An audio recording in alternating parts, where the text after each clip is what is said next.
How to build an n8n workflow to remove image backgrounds with Airtable, APimage, and Google Drive. We'll build a simple, reliable automation that starts on demand, fetches images from Airtable, sends each one to APimage for background removal, downloads the result, and saves it to Google Drive. By the end, you'll have a repeatable flow you can test manually and scale whenever you're ready. Start by opening n8n and creating a new workflow. Add a manual trigger node and name it Remove Background.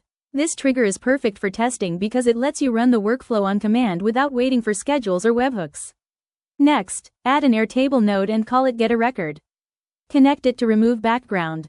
Configure it to point to your Airtable base and the table that holds your media files. This node will fetch the images you want to process. Make sure the record includes the field that stores your image URLs or attachments, since we'll use that data in the next steps.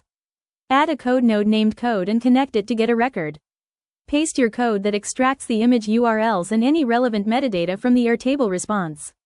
The goal here is to transform Airtable's structure into a clean, predictable shape for the API, typically an array of items where each item exposes a single image_URL field.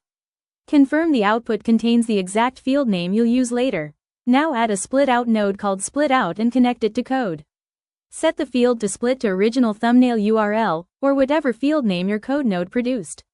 This makes sure each image URL travels as its own item, so the downstream API call processes images one by one. Add an HTTP request node called APimage API and connect it to SplitOut. Set the method to post and the URL to https://apimage.org/api/i-remove-background. In the headers, include your authorization bearer token using a secure credential in n8n rather than pasting it directly. In the body, pass the image_URL coming from SplitOut. This sends each image to APimage to remove its background.